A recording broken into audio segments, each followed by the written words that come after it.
Então essas três versões que eu li já nos dá uma ideia onde nós vamos concentrar o nosso tema, a nossa pesquisa. Agora nós temos que descobrir algumas coisas sobre este livro e temos que fazer algumas perguntas para buscar informações do texto para trazer esse entendimento, o que é o diabo de Hebreus 2,14. Como, por exemplo, por que Deus teve que participar em Jesus como ser humano? Porque somente pela morte foi aniquilado quem tinha o império da morte. Que império da morte é esse? E finalmente descobrir que diabo é esse do texto. Vocês estão preparados? Graça neles e em nós também. Agora é a hora da palavra. E a primeira coisa que nós devemos ter em mente vamos falar um pouquinho sobre o livro de Hebreus. Para nós, em graça, nós cremos que o livro de Hebreus ele foi um livro escrito pelo apóstolo Paulo. A segunda pergunta sempre que nós estudamos a Bíblia, temos que entender para quem foi escrito aquilo que nós estamos lendo, tá bom? Isso é uma dica muito legal para todos vocês aí. E para quem Paulo escreveu esse livro? Para os hebreus. Tanto que em Hebreus capítulo 1, versículo 1, Paulo cita, muitas vezes e de diversos modos, outrora falou Deus aos nossos pais, se referindo quem? Aos judeus, e pelos profetas. Então você vê que aí está se falando para os judeus, para o povo hebreu, para os israelitas.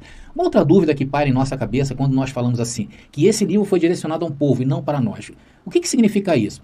Olha, tudo que está escrito nesse livro, nós temos que entender que ele não se aplica para os dias de hoje, tá bom, pessoal? Isso tem que se entender principalmente quando falamos em regras de fé ou para efeitos doutrinários. Nós não podemos tirar doutrinas de um livro que foi escrito para um povo em um tempo diferente. Também não podemos desprezá-lo em hipótese alguma, negligenciar as informações contidas nos livros, não podemos fazer isso. O que devemos é o quê? Escanear estas informações com a mente de Cristo ativada, se é que vocês me entenderam. Então, estamos diante de um livro que foi escrito para os hebreus naquele tempo, né, os israelitas daquele tempo, e que não podemos tirar nenhum tipo de regra de fé desse livro. Porém, as informações contidas nele nos dará uma ideia de como chegamos até os dias de hoje e que temos por obrigação de saber como podemos usar este livro. Então, a partir de agora, vamos analisar o versículo em questão, que é o tema da mensagem.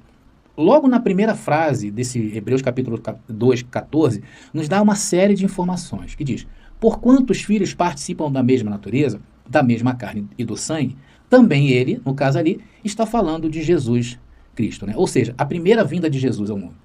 O Deus encarnado. E ali diz que da mesma maneira que nós participamos de carne e sangue, também Jesus participou.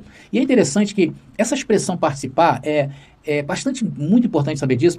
Ali não diz que nós somos carne e sangue. Nós estamos participando. Então todos nós participamos, não somos carne e sangue. Isso é um grande corte aí para a nossa vida, tá?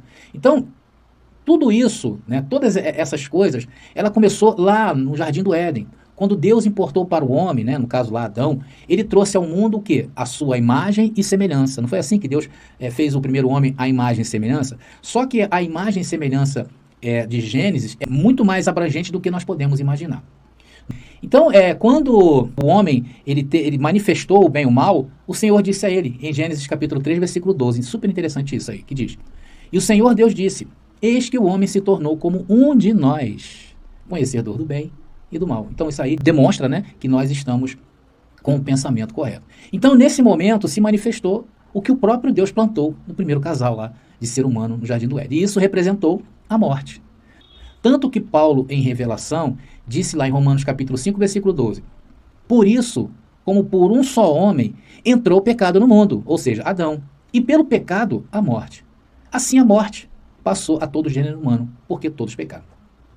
Agora, a morte é espiritual, tá bom, abençoados? A morte não é carnal, porque quando o homem revela aquilo que estava já dentro dele, ou seja, a desobediência, ele não morreu, não é verdade? E Deus falou que ele iria morrer se tivesse contato com aquele conhecimento, ou seja, que se expressasse aquele conhecimento. E na realidade, a morte foi espiritual. Por que eu estou falando isso? Porque o sistema religioso prega que ali Adão recebeu uma sentença de morte, ou seja, o homem foi criado para ser eterno. E que a partir daquele momento, o homem seria um ser que ele seria mortal. É isso que o sistema prega e nós não aceitamos esse tipo de heresia. E Paulo completa nos versos posteriores. Vamos ver, Romanos capítulo 5, versículo 13, que diz, uma informação muito importante também tem aí nesse versículo, tá? De fato, até a lei, o mal, o pecado, estava no mundo. Mas o pecado não é imputado quando não há lei. Informações muito importantes. Então, Paulo nos dá aqui uma visão privilegiada, né?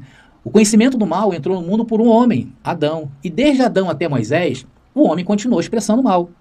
Porém, Paulo informa que o pecado, ainda que tivesse sido manifestado entre Adão até Moisés, ele não poderia ser atribuído ao homem. o homem não poderia ser condenado pelaquilo que ele fazia. Por quê? Porque não havia lei ainda estabelecida. Mesmo com o pecado, mesmo com o mal à solta no mundo, o homem não podia ser condenado. E você sabe por que o homem não podia ser condenado? Porque não havia lei. Vamos pegar um exemplo bem simples, prático e subjetivo, né? Claro que não existe hoje, mas você imagina se existisse um país hoje no mundo em que não houvesse lei. E se alguém roubasse nesse país, o que ia acontecer? Nada. Não ia ter como condenar. Agora, se tem uma lei, claro que o homem vai ser enquadrado. Então, a lei, ela é a forma de acusar o homem naquilo que ele está fazendo. Mas Paulo, no versículo seguinte, ele diz o seguinte, no versículo 14. No entanto, desde Adão até Moisés reinou a morte, mesmo sobre aqueles que não pecaram, a imitação da transgressão de Adão, o qual é figura do que havia de vir. Então, Paulo informa que esse período entre Adão e Moisés, a morte reinou. Olha aí, a morte reinou. E o que reina, abençoados? Não é um império? E que império é esse? Não é esse que nós estamos tratando em Hebreus 2,14? O império da morte. E Hebreus 2,14 fala, né? Isso aí. E isto é o diabo.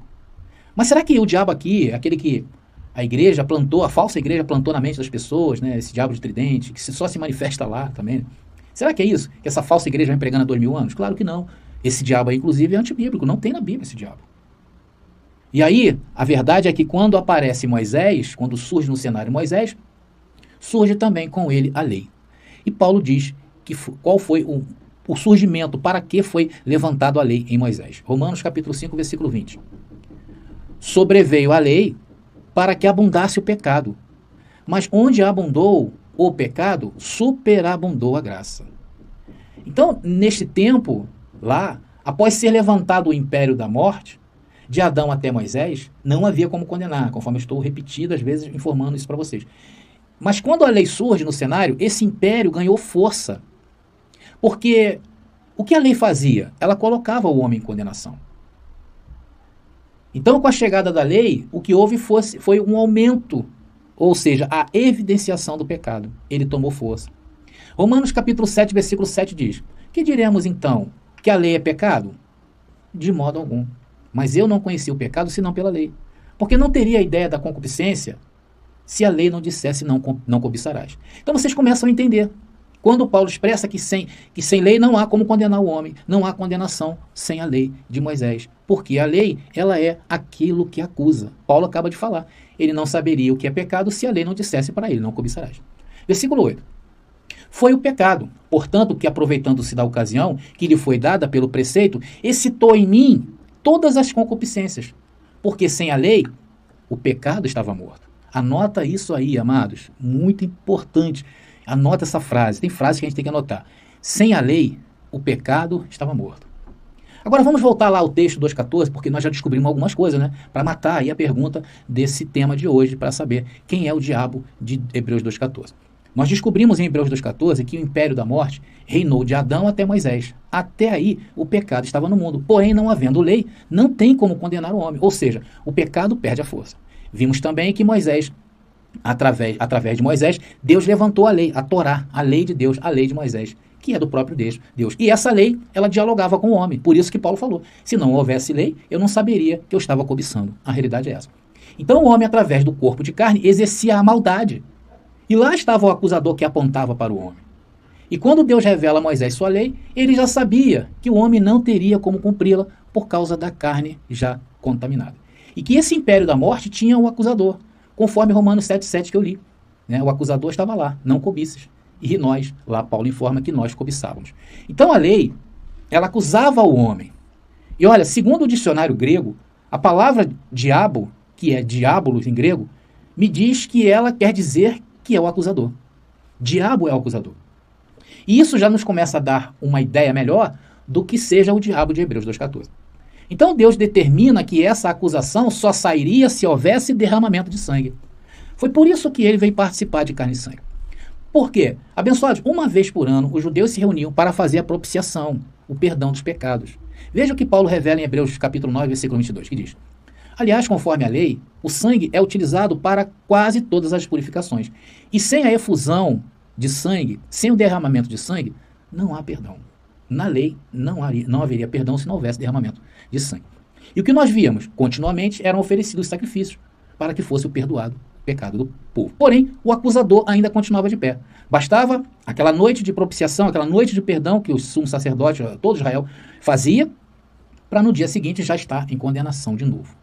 E isso, abençoado, a lei, ela era sombra dos bens vindouros, conforme Paulo fala em Hebreus capítulo 10, versículo 1. Hoje nós vivemos, de fato, essa imagem. Hoje não é mais sombra, hoje é imagem. Então, abençoados, na realidade, o sangue dos animais não purificava a consciência do pecado. Por essa razão, o império da morte reinava na mente do homem. E assim foi, né? Vivia o homem. Até que surge no cenário quem? Jesus de Nazaré, o Cordeiro prometido por Deus. O Cordeiro que tira o pecado do mundo, conforme João Batista falou. E foi ele uma grande testemunha. Jesus encarnado, Deus encarnado em Jesus Cristo. Abençoados, vamos tentar entender agora, com esse conhecimento, Hebreus 2,14, para a gente matar essa charada? Vamos lá. E visto como os filhos participam da carne e do sangue, ele participou das mesmas coisas. Ou seja, Jesus participou da carne e sangue para um objetivo específico, ser o Cordeiro de Deus, que tira o império do mundo, o império das trevas, o império das trevas, né? O império da morte. Então esse era o objetivo, ser o Cordeiro de Deus que tira esse império e, consequentemente, tiraria ou destruiria também o acusador, a lei de Moisés. Também ele participou das mesmas coisas para que pela morte aniquilasse o que tinha o império da morte. Então, está mais do que claro que diabo é esse de Hebreus 2,14. E no verso 15 há um complemento muito importante. Vamos ver. E livrasse todos os que com medo da morte estavam por toda a vida sujeitos à servidão. E, amados, se Cristo tivesse falhado, tudo teria sido em vão, mas ele cumpriu o que ele veio fazer. Hebreus capítulo 10, versículo 12 diz: Cristo ofereceu pelos pecados um único sacrifício e logo em seguida tomou lugar para sempre à destra ou à direita de Deus. E com uma só oferta, ele nos aperfeiçoou para sempre. Vamos ver. Porque com uma só oferta ou oblação, ele realizou a perfeição definitiva daqueles que recebem a santificação. Olha só que interessante, né? Essa versão da Bíblia é muito importante. Ela diz que recebem a santificação. Então a santificação não é conquistada. Vocês estão entendendo? E quem são esses que receberam a santificação? Os predestinados por Deus para ela. Para a salvação da condenação da mente. Para a salvação da consciência do pecado. Que tanto o sistema adorna e adora. Só pode entender estas coisas aqueles que foram separados para entender. Os santificados para ela. Porque, abençoados, o sistema é tão cruel que até nisso ele nos sabotou, nos enganou, nos prostituiu. Porque lá a santidade, eles dizem que é conquistada por jejuns, vigílias, penitências, duro trato com o corpo. E não é. Isso é para a carne. Isso valia quando o império da morte estava de pé. Isso valia quando o diabo estava de pé. E hoje nós descobrimos que nós fomos separados, santificados. Não fomos nós que nos santificamos. Não fomos nós que nos separamos. Foi Deus que separou o seu povo. E através disso, entramos no descanso das obras. Não há mais nada que possamos fazer para aquilo que Cristo aperfeiçoou. Não tem como eu aperfeiçoar aquilo que Cristo já aperfeiçoou. O sacrifício de Cristo tirou a lei do meio do povo que viveu naquela época e a cravou na cruz. E hoje a santificação representa entender o plano de salvação de Deus. E isso demonstra que há um povo na face da terra que foi separado para entender o que Jesus veio fazer. Então estamos chegando ao final dessa mensagem.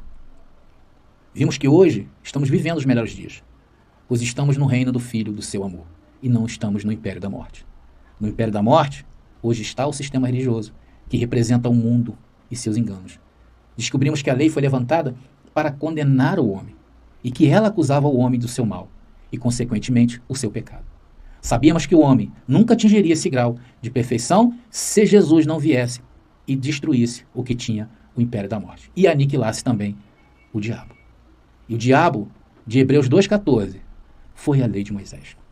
Essa informação é muito importante para a sua vida, para que hoje você viva melhor, viva sem culpa, viva sem temor, viva em liberdade de salvação da mente. E quando falamos em liberdade, aqueles que têm ainda a mente no império da morte, que estão em condenação, acham que vivemos em libertinagem. Quem vive hoje em libertinagem e se prostituindo espiritualmente são aqueles que ainda estão submetidos ao sistema religioso e que não aceitam e nem foram postos para isso, essa tão grande salvação ao qual nós anunciamos. Eu vou ficando por aqui. Graça e paz e até a próxima mensagem. Adquira o livro O Sermão do Fim do Mundo, uma escatologia jamais vista. Explore a segunda vinda de Jesus de maneira inédita. Entenda por que o preterismo completo prega e ensina que essa vinda já aconteceu no primeiro século, com a queda do Templo de Jerusalém. Garanta já o seu exemplar. Não perdem a oportunidade de chamar Jesus de mentiroso. Foi um ano de lutas, de choro e sorriso no caminho estreito. Seguimos decididos, cada irmão, lado a lado em comunhão. No graça pura, nossa força é união. Entre a alegria e a dor, o amor prevaleceu.